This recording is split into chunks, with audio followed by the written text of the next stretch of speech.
Welcome to Fit, Fierce, and Fearless, the award-winning podcast hosted by Zen. This show is part of the Gen X pole arts ecosystem, where pole dance, movement, and midlife rebellion meet. We talk strength, reinvention, and what it means to take up space as women over 40, both on the pole and off. If you're done playing small and you're ready to move through life with confidence again, you're in the right place. Let's go. Welcome to Fit, Fierce, and Fearless, episode 51. I am Zen, and today I have another incredible guest. I feel really honored to have her here to talk to you guys. I'm excited to learn about her. She is a world champion many times over. She is in Australia and I am here in Los Angeles. So we're on a bit of a time zone difference. Joanna, I am so excited to have you here with me, with us, to learn about you, to meet you, because up until now, I only followed you on Instagram and was a fan and amazed by you. I think we are the same age, but I'll let you kind of get into that. And if you guys don't know Joanna, you can check out her Instagram. I'll put it in the show notes. But most recently, she won the world title, and her routine, I think, is mind-blowing. You guys, just absolutely incredible. So I think it's maybe pinned on your grid. So go check it out. Joanna, welcome to the podcast. I'm really excited and appreciative of you being here. If you don't mind introducing yourself, maybe in a little more detail than I have. Yeah, sure. Well, thank you so much for inviting me. I'm really super excited. I love your podcast, and it's like just an honor to be part of it. And all us older polars, I think it's just like, I think we're pretty awesome. Yes, I am I'm 56. I think you just turned 56, I and I was, did. yeah, so I think I'm 6 months older than you, just about. Okay. Um, yeah, and I live in Australia, like you said, and I have two grown children, and I have my own studio here, which is Pilates and pole dancing. But I basically danced all my life since I was 4 because my mum had a ballet school. So I was her first Oh, enrollment when I was about 4. And then at 16, I left home to go to the other side of Australia, which is about 4 or 5 hours flight, and study dance full time. So I was like, I knew I wanted to do that forever. So that I did that, and then I danced professionally, and then I sort of stopped to have my family when I was in my 30s, mhm. and missed dancing. I missed dancing. Just before that, though, I had I'll go back over that a little bit. I had done a little bit of pole before my kids, so that was like Okay. 1997 or 8. So I'm a real pole grandma. Yeah. But then so I missed dancing, and I yeah, started doing classes when I was 49, 49. And the year after that, I started competing and sort of never stopped since then, and just love being on stage. So I love being on stage, and I just love the artistry and the athleticism and the everything, all the different styles about pole. Yeah, so I was teaching Pilates, and then I decided to add pole into my studio too. So yeah, that's pretty much what I do full time. I pretty much am there like 12 hours a day in my studio. Amazing. Yeah, Yes. Okay. So yeah. everything you said just makes so much sense to me. The fact that you were a dancer your whole life and started with ballet, like watching you compete or just watching you dance, it's so beautiful because you are so incredibly strong, but you are also a beautiful mover, just fluid, and you can see your dance. You can see the dance in you. It's just who you are. And I didn't know any of that about your background. So that makes a lot of sense to me that that's how it Yeah, began. Were I you think it also an definitely athlete? helps. Yeah, sorry. No, go ahead. I was going to What say, were I you think saying? it definitely has helped me with my ballet background as for in some ways, but I think as a dance or ballet, contemporary jazz, Spanish tap, I did it all. But I had no upper body strength like back Ah, then. So I had strong legs. So that's all come since pole. Yeah, amazing. And so that was kind of the question I was starting to ask about the athleticism and the strength. But I know you are a Pilates instructor, which makes sense. I love Pilates myself. I just discovered it this past year.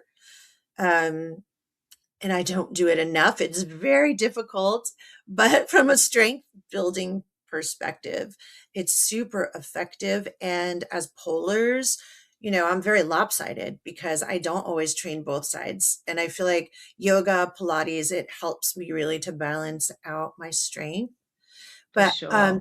were you ever any other sort of athlete to train strength, or is that all come from Pilates No, and I pole? just I just danced and I started te like my Pilates, I started teaching since 2003. So I've been doing that Okay. for quite a long time now.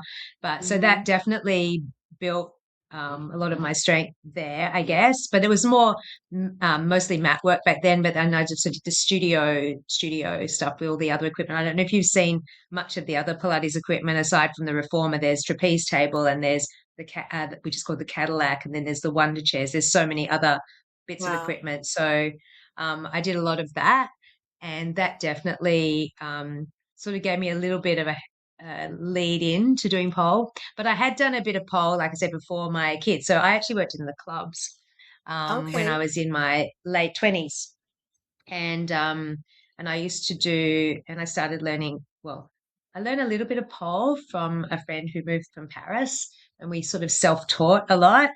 Yeah. And it was static 50 millimeter poles. That Mhm. was all we had. And girls wore moisturizer, and so we didn't do a lot. But I could do things like shoulder mount and spins and laybacks and things that I didn't know the names for. Sure. Um, but we sort of were a bit self-taught. So I did that. And I used to do, because I used to do feature shows, like a 10, 15 minute, yeah, feature show. Wow. And yeah, as a showgirl type of thing in the club. So that was way back, way back. And so I had a little bit of a pole like background then. And then so when I went into it after my kids, I sort of I didn't really know what I was doing. But Yeah. I had done some of the moves before. So I picked it up very quickly.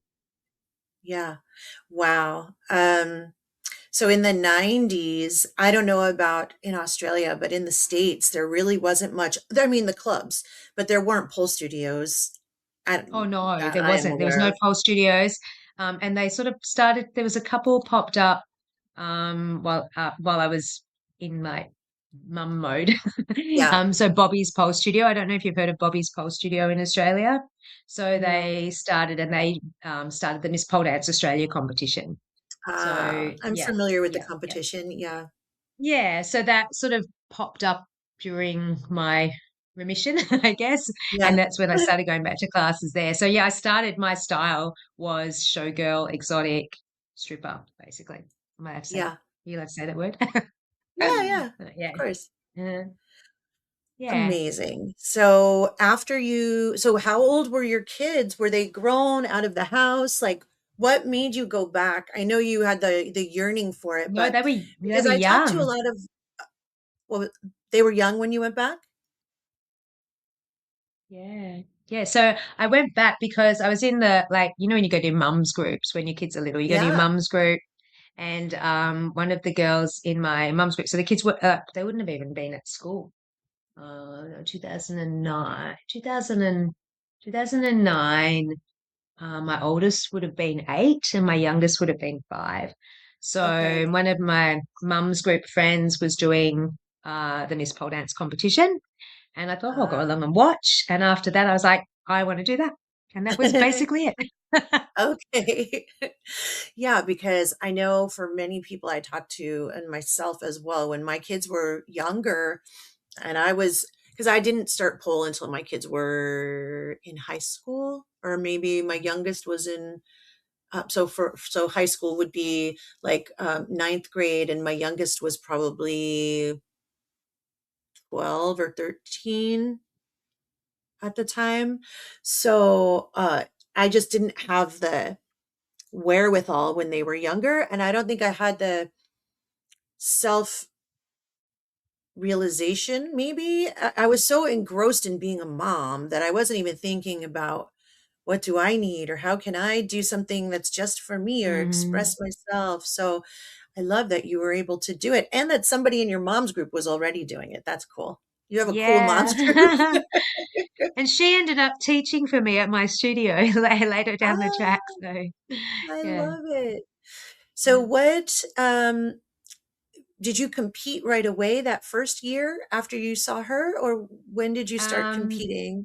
so maybe I can't remember if I started, I think I started competing. I did my first competition like maybe 6 months later. Okay. Yeah. You jumped right in. Yeah, you were ready. And I came, it was just, I say state level, but there wasn't much. It was in a restaurant and they put like like a bit of plywood or something on top of these two big pot plants. And that was the stage. And the pole was probably like 2 meters high. And, um, and, and I came third. So, and then Okay. the year after that, I won the state heat and went to the nationals. So, Amazing. Yeah, I I think, I mean, I don't know. I only have the perception through social media of the pole community in Australia, but it seems very active, very tight knit, and competitive. Like the competitions that I see are very, very high level. Like here in the US, and maybe it's just because I don't follow people who are less professional, like more beginner, but in the US, our competitions cater to all levels. So when you go to a competition, you will see 2 days of beginner and intermediate people before you even see anybody who is anywhere close to your level. And then we will usually have maybe a couple dozen at the most at that very high level. But we have regional competitions. And we're quite big population wise. So maybe, I maybe think it, that's it. You just have more maybe people. it's, yeah, maybe it's just because we have more people.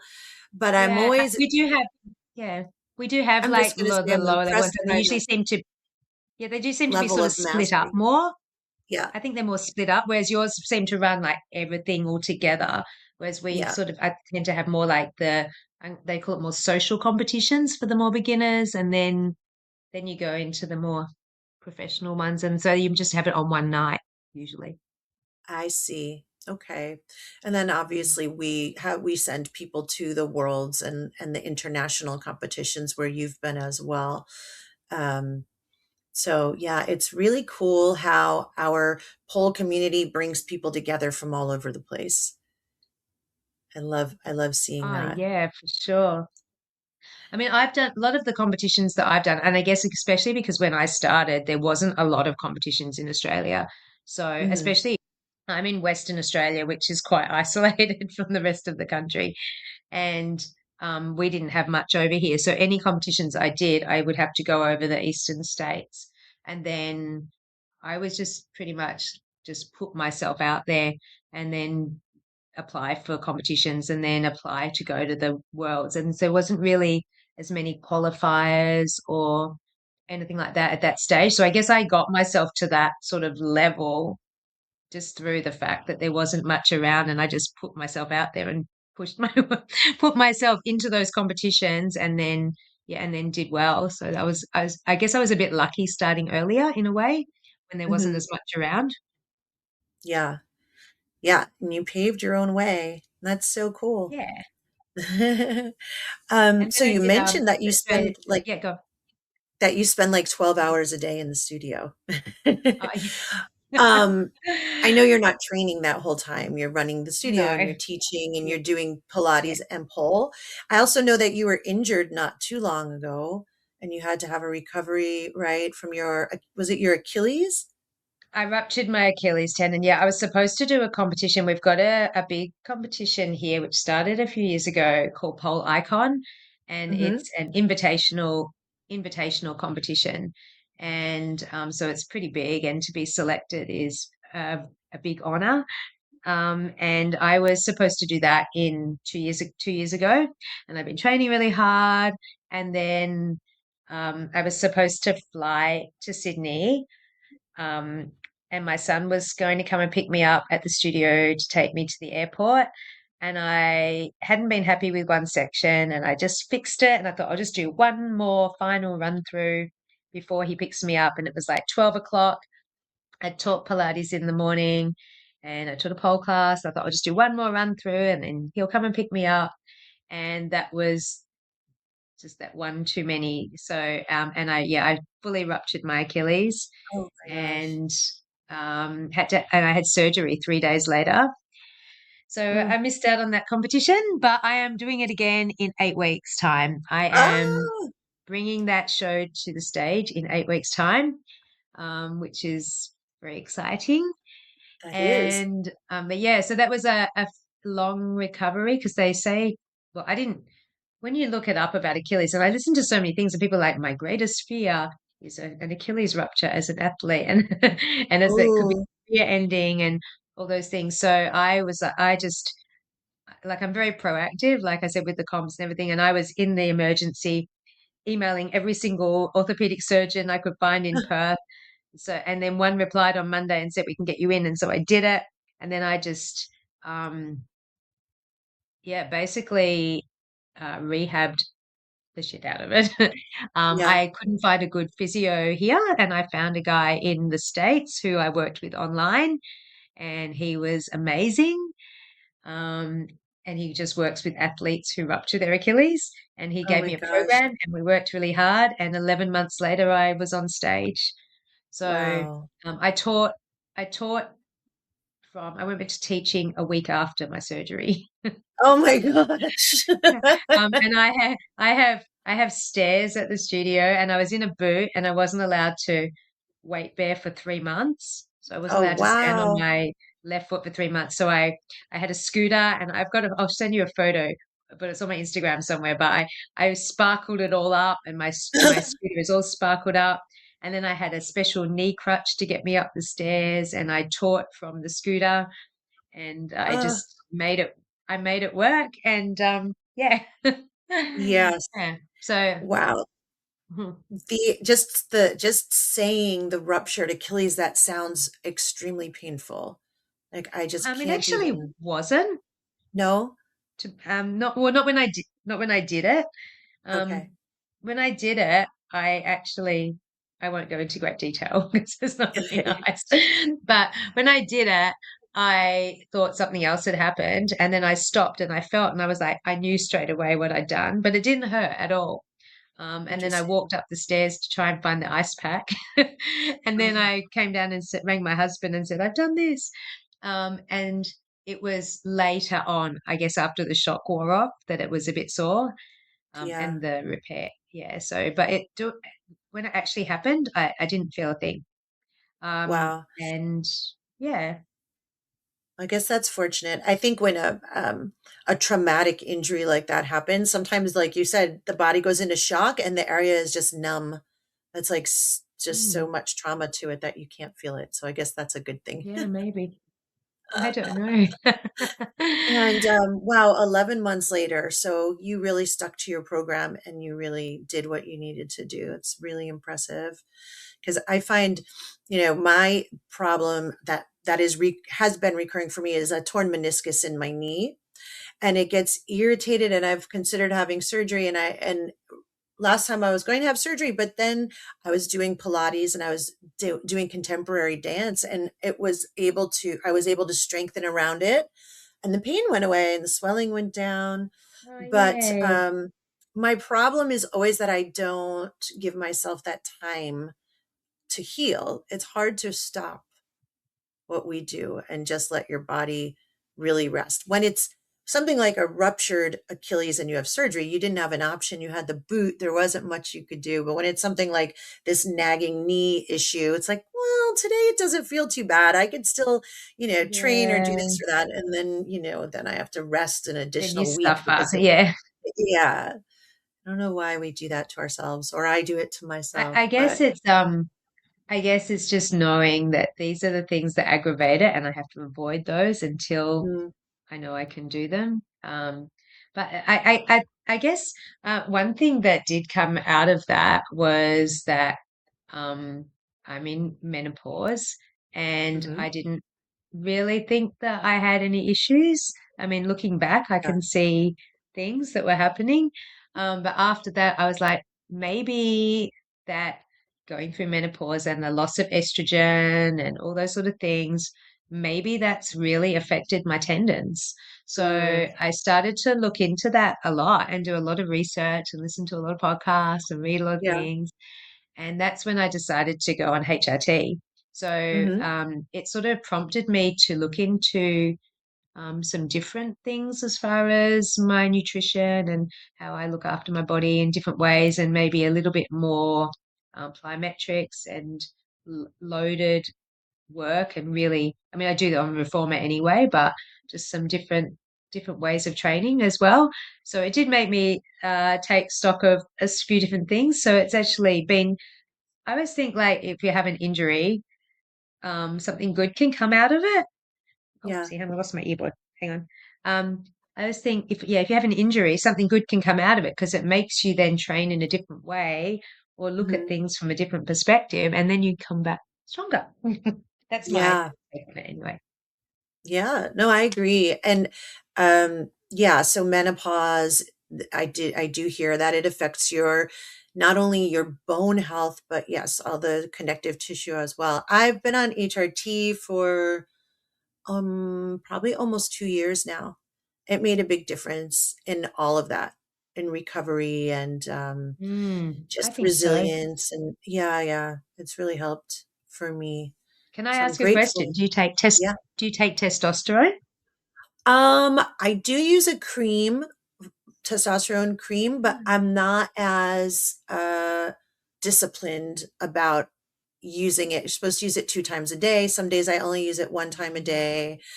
Um, for So I whatever reason. don't, yeah.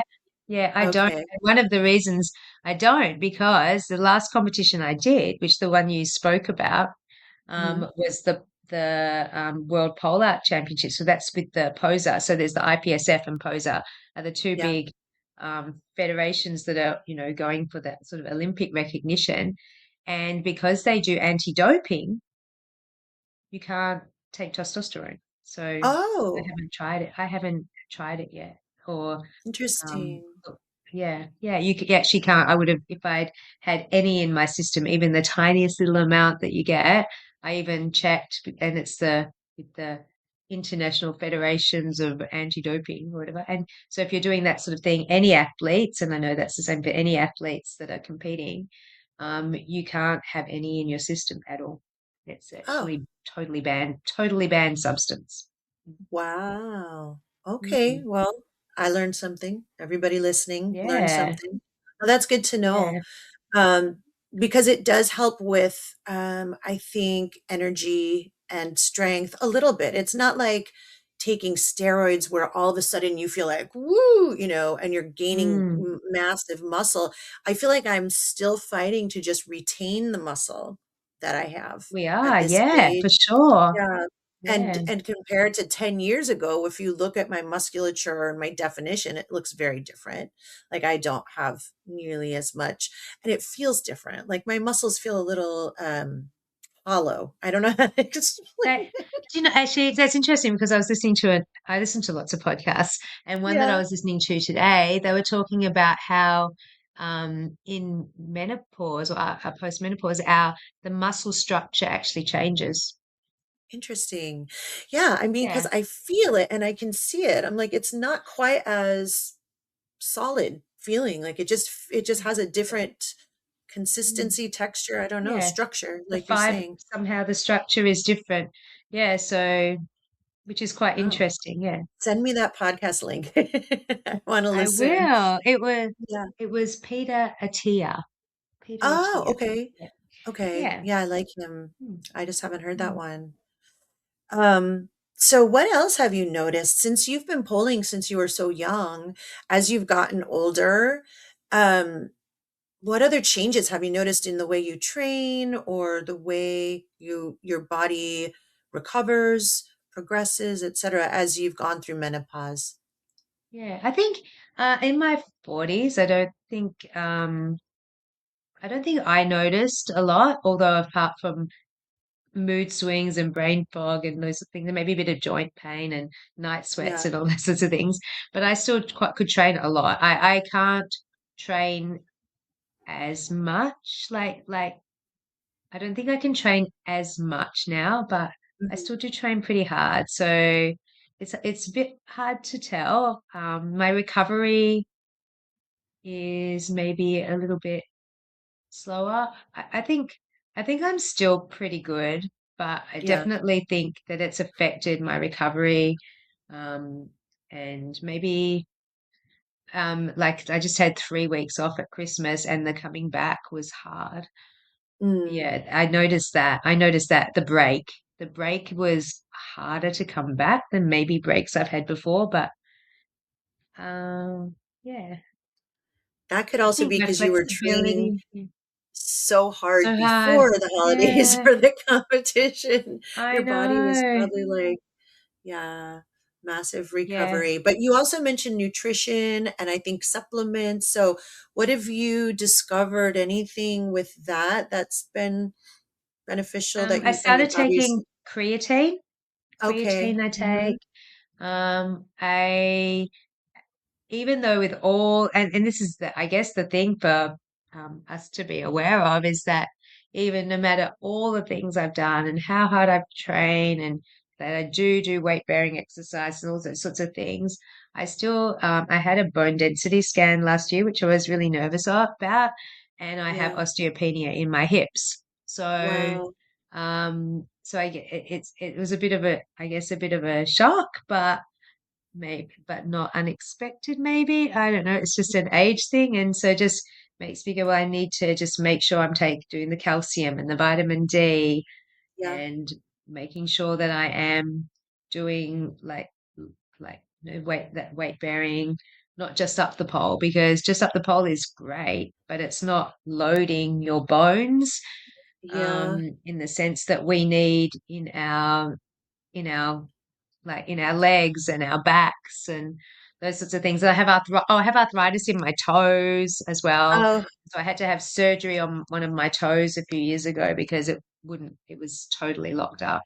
So Oh no. arthritis, I guess, those sorts of things. I've noticed those things. I can't wear normal heels anymore. Mm-hmm. Um, I have to wear like boots with open toe laces.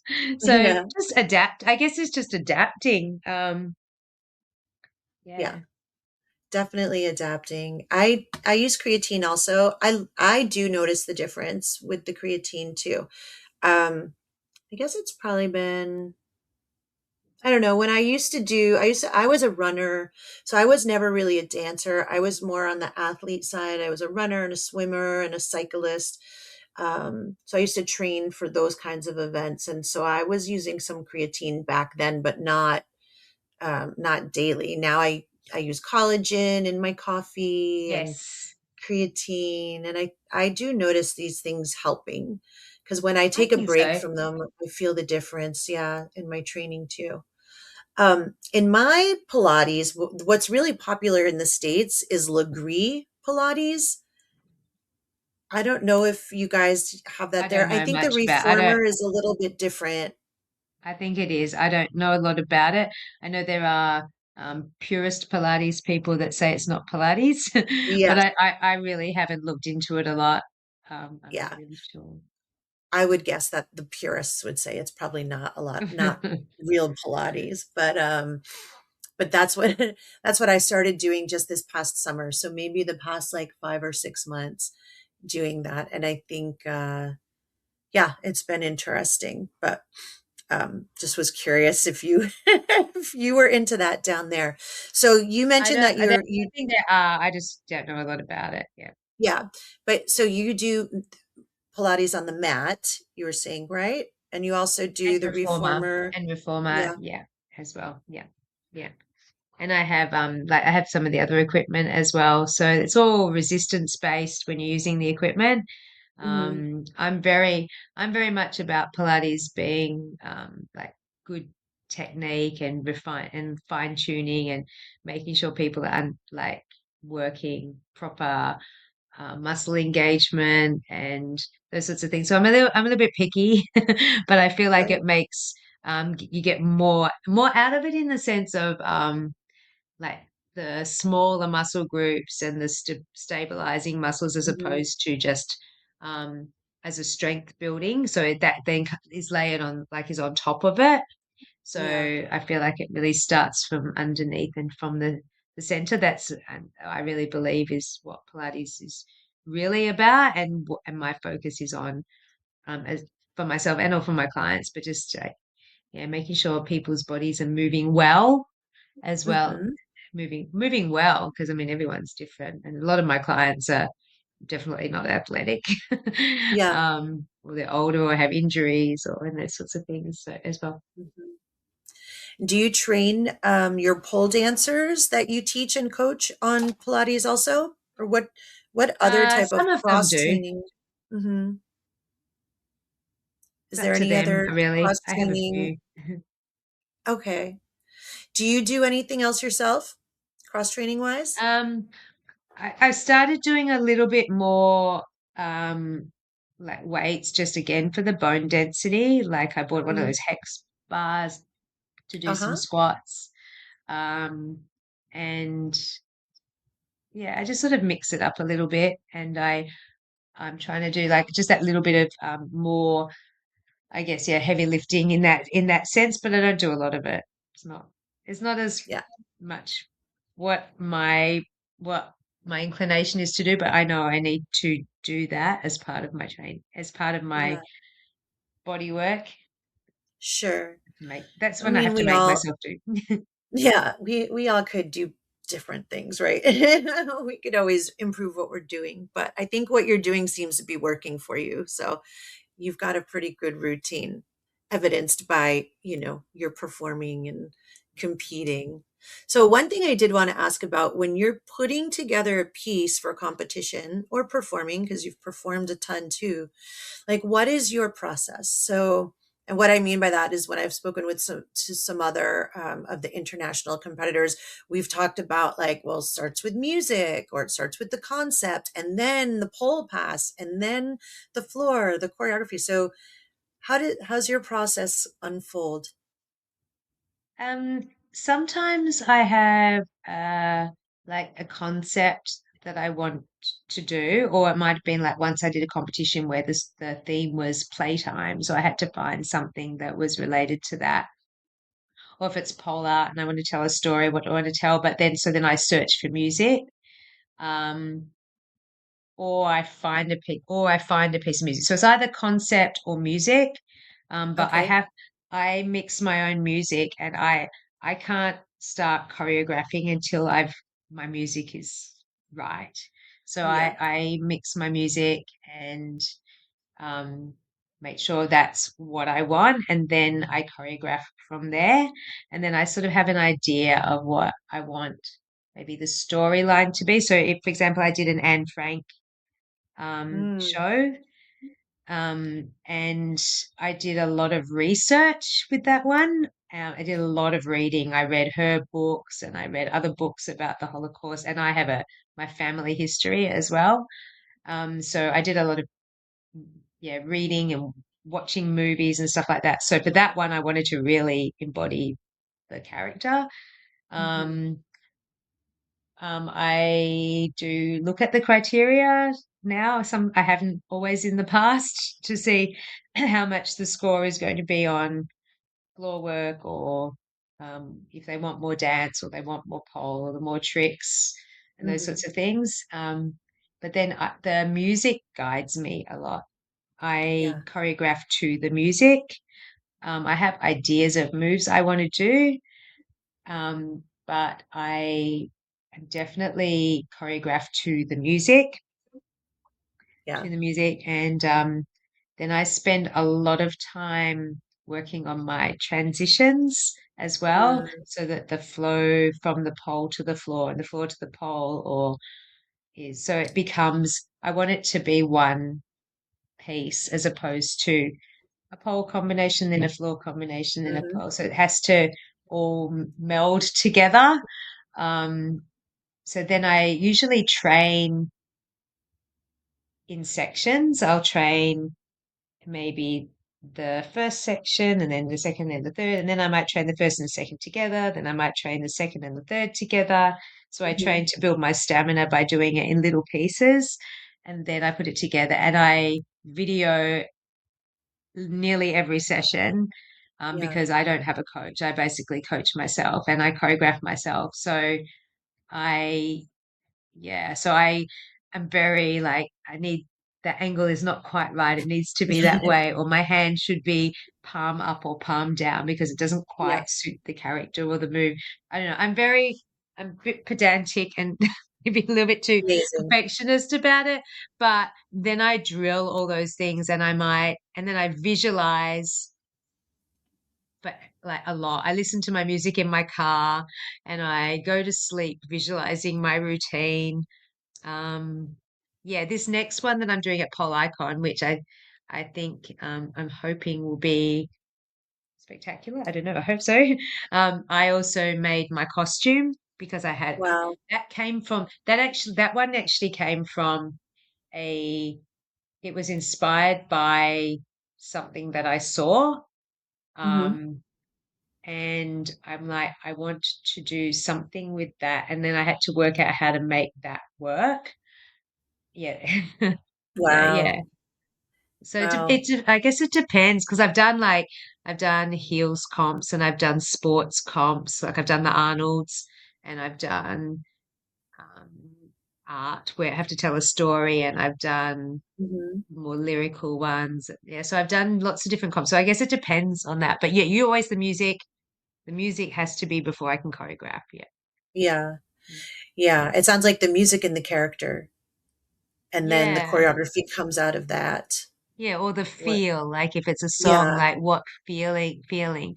So I try and for a competition, I mean, sometimes maybe it's just a pole routine, but I usually try and have what's the feel or the emotion if it's not a Mhm. story that I want to convey, or what does the music mean to me?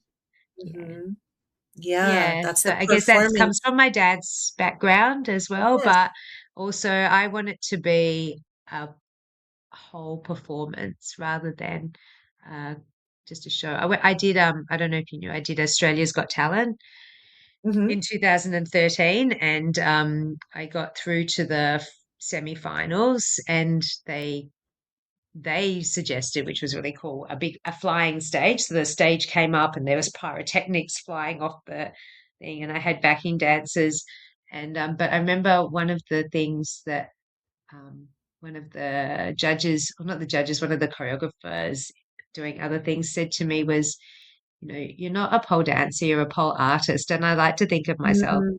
as an an artist, as a painting something on stage, whatever it is, whatever that might be. Yes. Yes, Yeah. absolutely. I think that's true. I was going to say, as I was listening to you, you're telling a story. Right. You're telling a story with your performance. It's not just like in a like dance. And I can see how that comes from your dance background versus somebody who may have had like a gymnastics background where they're more concerned with just the tricks and the technical Mm. work on the pole, although you are very specific and detail oriented in the way you execute your tricks on the pole too.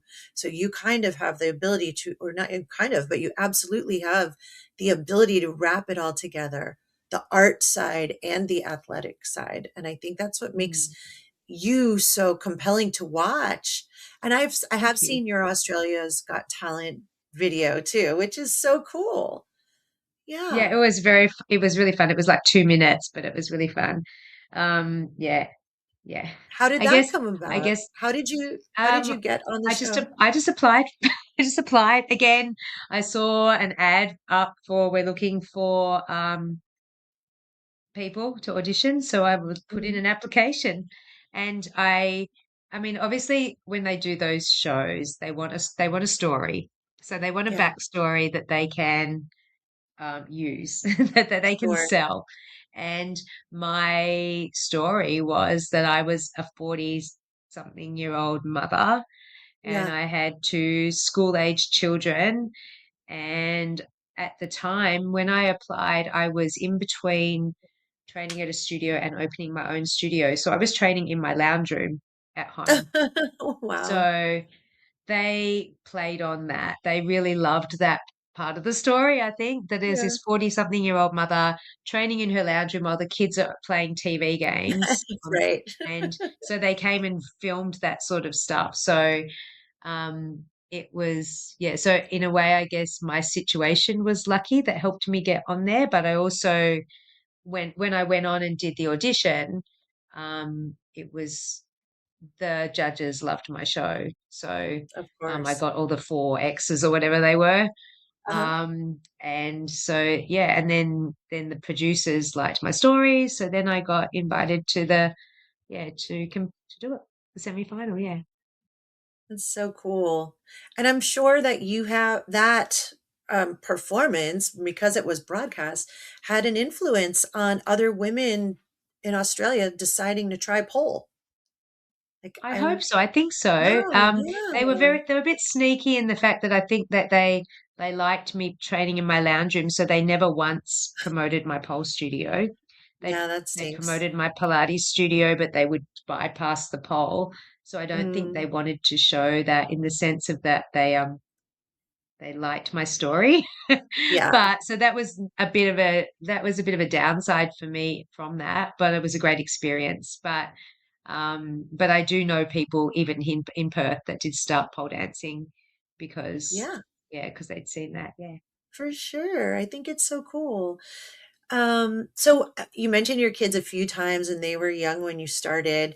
Have they always, I mean, you're pulling at home, so they see you. My kids, Yeah. I have a pole here and they've always seen it too, but what do they think? How do they feel about their mom, even at our ages, right? And now that our kids are older, and I know for me, my kids' friends' moms are not doing mostly what I'm doing, right? And not necessarily even as active generally, let alone being on stage on a pole. So, what's that been like for them? And Um, I've seen on your Instagram that they come to some of the competitions and support you, which I just love yeah. that.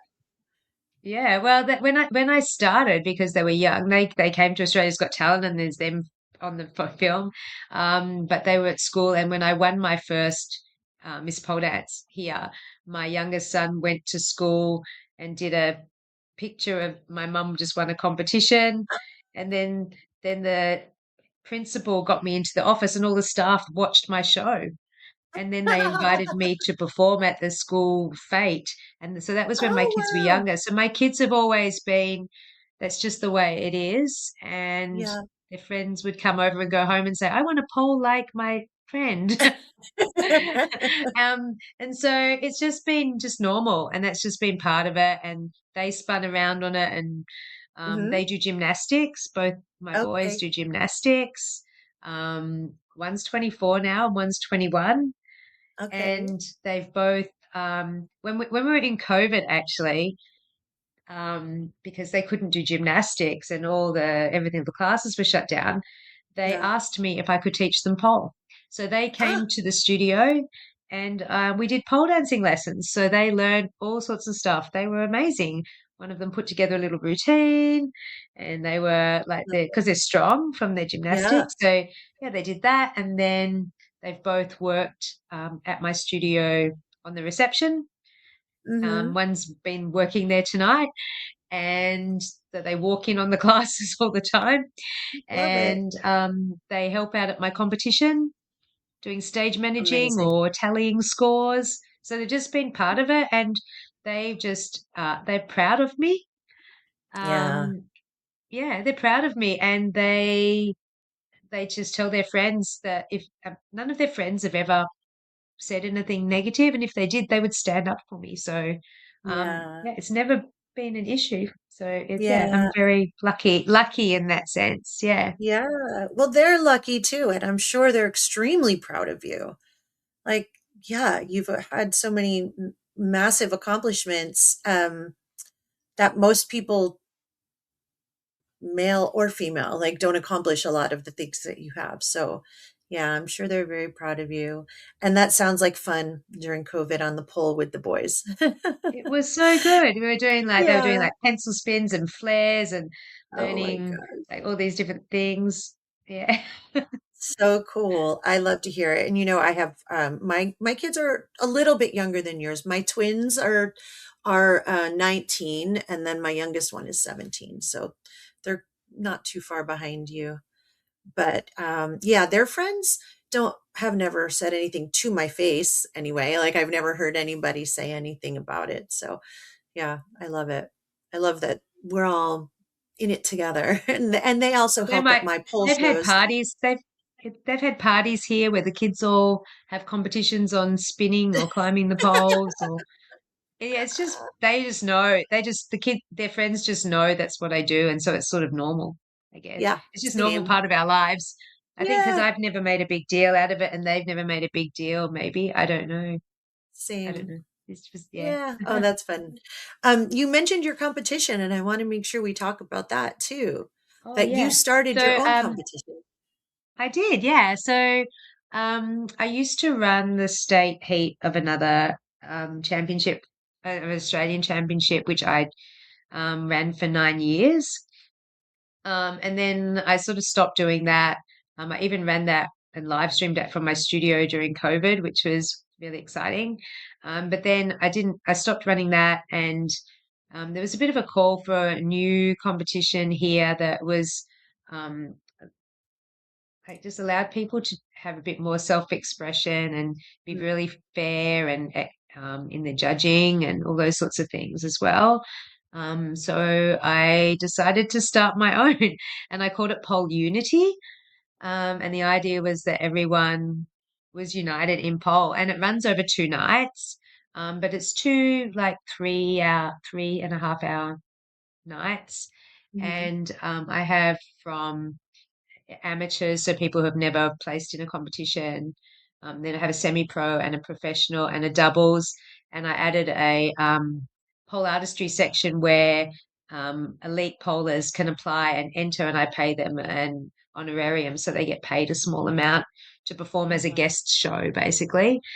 So yeah, so I've done that, and this is the third year. It's just about to run the third year, and it's been hugely successful and well received. And I guess I've just done so many competitions, Mhm. of different competitions, and some of them have been amazingly run, and some of them have been questionable in that how much support or people have been given or information or just I've taken things that I've liked and not liked and things that I would like to have if I was competing Yeah. as a competitor and tried to bring all that so it's the best experience possible. So people can wear heels, they can wear runners, they can go bare feet, they can do whatever style they like. Mhm. They just, if they want to place, they just have to meet the criteria. And basically, the best all rounder, whatever style that might be, is becomes the winner. So it was sort of for Perth originally, but then I thought I'll open it up, and if anyone from Australia, other places want to be part of it and come over here, they can come over. So we've had quite a few do that as well. Yeah, and I always perform. So I always run the Uh-huh. competition, even when I ran the other one, and with this one, and I always, I feel like that's my reward for Yeah. all the work that I do. Um, because I don't take a payment for myself for it. So that's my little reward to get up on stage. And I'm very, I'm quite organized in the sense of everything's spreadsheet and everything's so organized by the day that I know that it's all going to run okay. And and I just have to look after everyone and I can do my show and that's it. Yeah. So I get to perform as well. That's fun. That's fun.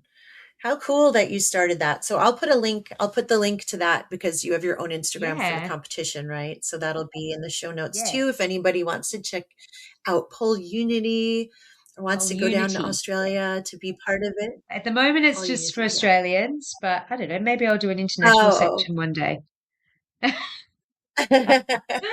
Why not? I Because don't you're know. not Maybe. doing enough things already.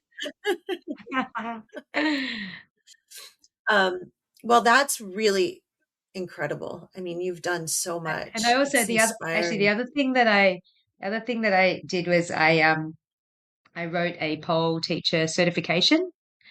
Oh, Um, right. Yeah. yeah. Tell So us.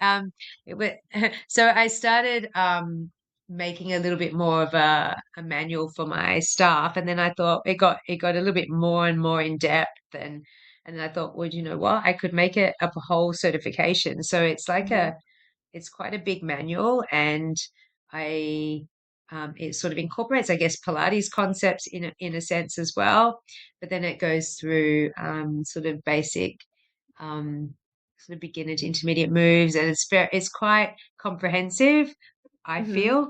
And I ran it live, and then I ran it Zoom, but then I actually do sell the manual separately as well, so people Okay. can buy that if they were interested. And it's got little videos to go with all the moves and those sorts of things as well, and some Pilates classes that are incorporated in that too. So yeah, I had that registered with the national fitness body here for as well. And so yeah, I've run that a few times because I didn't have enough things to do. Yeah. No, that's fantastic. And I love how there's more of that cropping up here too, or I guess, we're all connected online. Because in the States, we have so many studios and instructors coming up like every month, even just in Los Angeles over the summer. I think there were 3 new studios opened just right around where I am. And it's a lot of the same instructors teach at multiple studios, but there are so many instructors now, and there isn't a lot of standardized methodology baked into how people are teaching. And some instructors are more skilled at teaching than others. Some are wonderful performers and dancers, but don't necessarily have the skill to convey the knowledge properly. And Yeah. I think it's so needed as we're growing as a Yeah. One of practice the things because Yeah, I agree. And I think a lot of people are still, a lot of studios, especially because there's so many coming up, they do hire people who can do moves but don't necessarily know how to teach. And yes, I guess one of the things that I wanted to, as part of my course, obviously there are courses, I know there's a lot of courses around that, like, here's the beginner moves, da da da da da da da da. Da. But what yeah, I wanted to do more, and why I feel my course was different, is mhm, that I wanted people to understand why they were teaching and mm, why certain things and why they were saying things a certain way and why they would adapt for a certain person, and especially, and why, if they can't do this move, how can you modify or adapt for that person? Or if you're saying this is how to do it, why are you saying that? Do you yeah, understand? Like, to make people understand why they're, like, when they're teaching, rather than just being teaching a move and da da da, so they become smarter. Oh, see, I'm losing my earbuds all the time. that's okay. My cat Smarter. is joining the conversation. Oh, yeah, your cat's There cute. we go. But I feel like it's important that teachers understand, especially as pole is getting harder or more complex, or different body types are doing it, and or our older clients are doing Yeah, it. Why? So that people understand the whys. And that's, anyway. So if you're interested, I can send you the link for that one as well, because I yes, feel like that was for me more important, that people would come into the course and do it. And I feel like I wanted them to already know the moves. I don't want to teach them moves to teach. I want them to mhm, then understand the why, the whys. And I think that, yes, and why and how. And I think that's more important as a teacher, um, and how to deal with different people in that sense. So yeah, yeah. we've got a lot of studios opening up here too. So yeah, I get that. Yeah. Yes. Oh, okay. Yeah, I would love the link to that too, so we could share it because I think it's a great way to think about teaching and teaching teachers in a way that Yeah. helps them keep their students safe And for Yeah. me, It's the no way point that just I teaching you learn, curriculum. Yeah. Yeah. yeah. For me, I learn by, I need to understand the why. Like that's exactly what my brain needs in order to execute in my body correctly. Yeah. It's just the way it works for me. So I love that. That's really cool. Yeah. Yeah. Awesome. So I think, I yeah. know we're coming up on time, sadly, because I just want to talk to you more. But I Sorry, I did talk want too to much. ask you. No, no, no. There's so much to talk about. But I wanted to ask you about for women who are interested in getting started, who may be in their 40s or 50s. What do you say to them? Like when you have new women coming into your studio or anybody who's listening? Who's maybe thought about it for a long time. I often hear people say, "Oh, I don't have any upper body strength," or "I'm just not flexible. I could never No. do it." And I'm always like, I'm "That's why like, you but do it." yeah, absolutely. You don't need to be strong to start. And I guess that's why having a good teacher and doing your Mhm. research and making sure you find a place that is going to progressively teach and make sure that, they don't push you past what you can do and that they can work with you. And I think, yeah, just I don't know. There's just so many different ways to pole as well. Yeah. And I feel like I'm going to say it's for everybody. Obviously, some people are going to find it hard. I mean, I've got a friend who's got one arm, Deb Roach. I don't know if you've heard of her, and she Mhm. owns a studio and she's a world champion too, and Amazing. so there's no reason why we can't work out ways for you to move and enjoy it and just like I don't know, find out different ways how that your body can move and yeah, I don't know. I would always encourage people to give it a go because it's hard. Pole is hard. I think Mhm. but I think pole people often look at it now and think, "Oh, it's too hard. It's too athletic." And they don't realize that there is that other part of it where we can just start moving and like Yes. body rolling and get mobility in our spine and our body and just feel good, right? And then we Mhm. can learn the moves on top of that. Yes. Yeah. Yeah. And some people I don't want I to do love it. Some people want to be sexy, some people don't. Some people just want to do it for Yeah. fitness, and that's cool too. Yeah, exactly. It's so varied, and I think that's one of the things that makes it so beautiful and so um adaptable, and I agree with you, it's for everybody. I think. I think it's for Yeah. everybody. And I always think people, the other thing is too, I think there's no rush in pole. Like if people want to stay Mhm. in beginners forever, I don't care. Yeah. Like that doesn't matter because you can still get something more out of it all the time. You can still find something about yourself or discover Mhm. something about yourself. Um, Sometimes I feel like a lot of younger people come in and they want to rush up to the advance, and I even say to them, Yeah. "Don't rush. You've got plenty of time." Yeah, Yeah, I think that's really true. It's like chasing the next trick, seeing a cool combination and wanting to it's do very that, and different. Mm. yeah. Yeah. Well, I hate to cut it off, but I've taken up a lot of your time and I thank you so much. This was really fun. I wish you the best in the next competition coming up, Thank you. and I can't wait to see the routine that's been waiting to come out since before the Achilles injury. Yeah. So, yeah, good grip to you. Yeah, thanks, Zen. So nice to chat to you. Yes, I loved it. And so, everybody listening, thank you. I will put all of Joanna's links in the show notes. If you have questions, you may leave them here and we'll make sure she sees them. Or you can always reach out on Instagram as well. So, until next time, thank you all. Be well, Bye. keep moving, and have fun. Bye. Bye.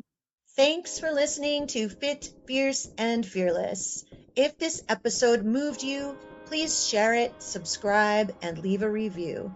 This podcast is part of the Gen X Pole Arts community, which is built for women over 40 who are using movement, pole dance, and courage to rewrite the rules of midlife. Until next time, stay strong, stay curious, and stay unapologetically you.